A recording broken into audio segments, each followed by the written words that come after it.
In today's video, what we're going to be talking about is saving money.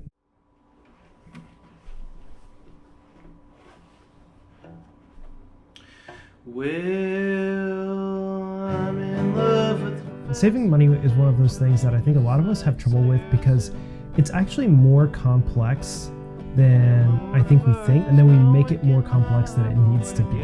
So recently, and by recently, I mean over the last 3 years, I've been trying to simplify the process of saving money. During this time, I have been able to not only save money, but pay down well over $20,000 in debt and begin to save $2,000 a month. And if $2,000 a month sounds like a lot to be saving right now, it might be, and I'm actually able to save that because I've also increased my income. But before I did that, I was still able to save a large portion of my income. And so for anyone who's just looking to get started saving more money or is looking to save more than you already are, I think these tips, which are primarily minimalistic in their nature, will really help you out. So to understand these tips, we need to understand minimalism a little bit more. And minimalism is essentially, if you boil it all down, there's a lot of videos about minimalism, but if you really look at what minimalism is, it's saying, I'm going to live on what I need, what I really need to get by. And if you just take that principle at its core, then you'll already be ahead of the game when it comes to saving money, because you'll be more focused on only spending money on things that you really need rather than you really want. And I really take this to mean physical things more than anything else. I tend to spend more money on experiences now, but as far as physical things I spend money on, they're very limited. And if you just take this principle of minimalism at its core, you're already going to be ahead of the game when it comes to saving money, because you're going to be spending less, which is the most important thing when it comes to saving money. So in this video, we're going to go through different ways you can save more money. First is to create a plan, not a budget. Budgets, they just don't work. And they don't work because they're too complicated. Budgets are one of those things that we put in place to try and make the process of saving money more simple, but in the process, I think it just makes it more complicated. So when I talk about creating a plan, I talk about looking at all of your expenses and putting them all in a spreadsheet and asking, with all of the expenses you currently have, can you save money? If you can't save money by looking at a hypothetical month in a spreadsheet, you're not going to be able to actually save it in a month. It's just not possible. So the first part of saving money is running your numbers and seeing actually how much you could save with where you're at right now. And if you're finding when you run those numbers you can't save money based off how much you're spending, well, it's time to take things off of that plan. So that could mean spending less in groceries, that could mean spending less going out to eat, that could mean traveling less. Whatever that is, all of those things that you're initially going to have to cut are going to come out in your plan. So after you have a plan, how do you actually track against your plan? Because again, I said budgets just don't work. What I recommend you do, and what I do, is create separate spending accounts for each of the major categories you spend money on in a given year. And for me, the spending accounts that I have are health. So I have an account for my health. If you have an HSA, this could serve as your health account.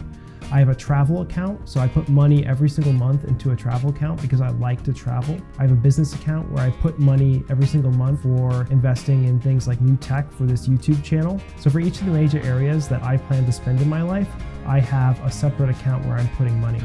And this is different than having long-term savings goals for very specific things. These aren't specific.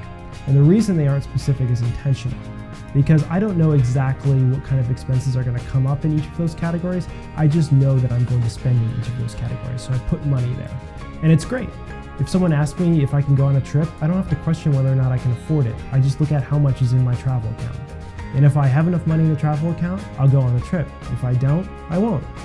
Similarly, when I want to make a purchase like a new camera or new lights for my business, this YouTube channel, then I look at how much money I have in the business account. If I don't have enough money in the business account, I don't make the purchase. And generally, I create an account for this kind of thing if I end up spending over a couple $100s a month in a given category. Otherwise, it comes out of my general operational checking account. And to do this, I actually use a specific app called Capital with a Q, which allows you to segment out your savings account into multiple different accounts you can bucket money into. It's really cool, and if you're interested, I'd recommend checking it out. Again, that's Capital with a Q. Now, after you've created your plan and you have several categorized spending accounts set up, what I recommend you do, and what helped me save money, the most money out of anything I've done, is pay down debt. The reason is because debt costs money. So if you have debt, it is costing you money to have that debt. And if you have credit card debt, that debt could be as high as 20% on whatever you owe. And so paying down debt, if you have it, is the number one thing you can do to start saving more money, because in the long term, it's going to help you keep more of the money that you have. After you've started to pay down debt, the number one thing that will help you save more money is having an emergency fund. And I recommend building up to an emergency fund of 3 to 6 months. And actually the process of building up of an emergency fund is the process of saving. So by building an emergency fund, you are saving more money. But this saving specifically is set aside for just emergencies. So if you need a new car, you're not taking money out of it.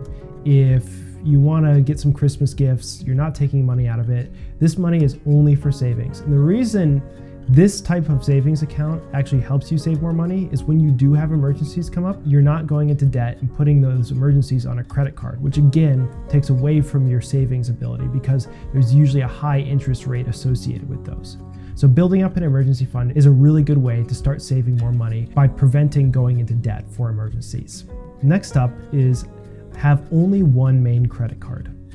If I could go back in time and not start any other credit card and just have one credit card, I would. I've got about 2 credit cards right now, but if I could only have one, I would. And the reason I'm not canceling the other is because when you cancel a credit card, it hurts your credit rating. But I primarily just use one, and I find it's really helpful to me just to have one credit card, because if I have multiple credit cards, it's just another account I have to look after. It's another bill I have to pay at the end of the month. And I'm a busy guy. I don't have time to look over 30 accounts every month. And if you forget to pay your credit card bill, what happens? You get slapped with that 16 to 20% interest we were talking about before. So having just one credit card I have to check each month has really helped me save, again, by reducing debt. I pay off my credit card actually every single week. I don't carry credit card debt for more than a week. And if you can't pay off your credit card every single week, I would actually recommend you don't have one, because you're just not at a point where it makes sense. The risk of you going into credit card debt is too high for you to have a credit card. And maybe someday when you increase your income, you can grab a credit card. But until then, I just think I wouldn't have one. If I were you, I wouldn't have one. The risk is too high. Of course, as I mentioned before, the biggest part of saving more money is spending less. And one of the best ways you can spend less is by reducing your subscriptions. Subscriptions are those annoying charges that happen every single month, and more software has become subscription-based. If you reduce these subscriptions, you'll be amazed at how much you'll be able to reduce your overall spending by. These are things that, if you have more than one streaming service, consider cutting it out. Do you really need 5 streaming services, or are you okay with 2?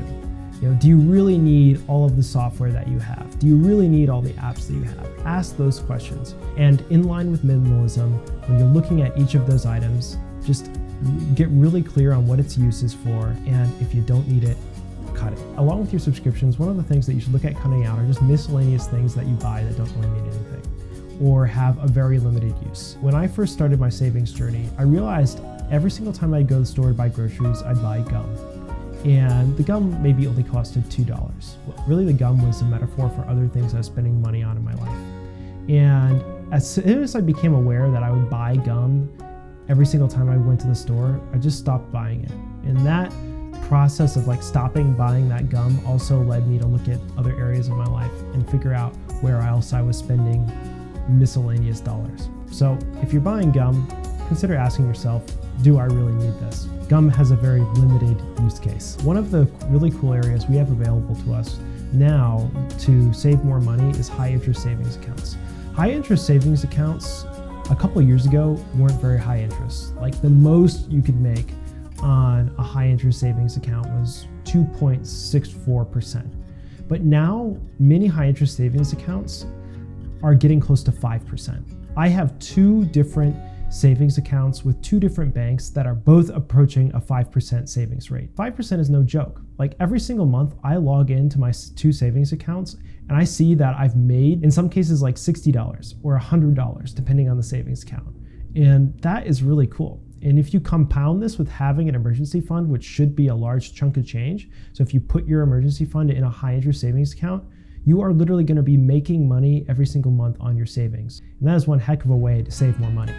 by putting your money to work while you're saving it. In a similar way, before we talked about creating these category-based spending accounts. This idea that you have an account for each of the areas that you spend a decent amount of money in your life. In addition to those, create long-term savings goals. These might be goals like you're trying to save for a down payment on a house, or maybe just something you really want to do. Like maybe you want to buy a new car, or maybe you're looking to buy a boat, which I can speak from experience is not the best way to save money, but if it's something that you really want to do, you should consider building that savings account and going for it, because you'll never know you love something unless you try it. For those purposes, in addition to your categorized spending accounts, it is good to have some long-term goals. And I don't recommend you have too many long-term goals, like one goal at a time. Why? Because you're going to be more effective at going after one goal at a time than 6. Take it from me, I've tried it and it doesn't work. There's a lot of things that I want to save for, like long-term goals in my life, but right now I'm just going after one. After that, I'll look at some of my other goals and some of my other dreams. And the last way that you can really start saving more money is asking what you really want. What do you really want to have happen out of life? If you don't know the answer to this question, it becomes really hard to decide what you're going to spend money on, what your long-term savings goals are going to look like, what your spending accounts are going to look like. Like, how are those set up? Where are you going to choose to spend the most money? Where are you going to choose to cut back? If you don't know who you are, if you don't know what you really want out of life, it's very difficult to figure this out. So my biggest recommendation to all of you, before you create the plan, before you do anything else, and I probably could have started with this and maybe should have, is to ask yourself this really important question, which is, who are you? What do you love? What do you want to have happen in your life? And if you ask that question, you get deep with that. And you don't look at social media or anywhere else, you look at yourself. You're gonna find this process of saving money a lot easier. And I actually think the reason people spend money is to distract themselves from who they really are, because they haven't asked this question, because they're not doing things they really care about. And because they're not doing things they really care about, they have to find pleasure in spending. If you get clear on this at the front, I really think that you are going to be in shape to create a better plan, a better life, and save more money. Thank you so much for watching. Hope to catch you next time.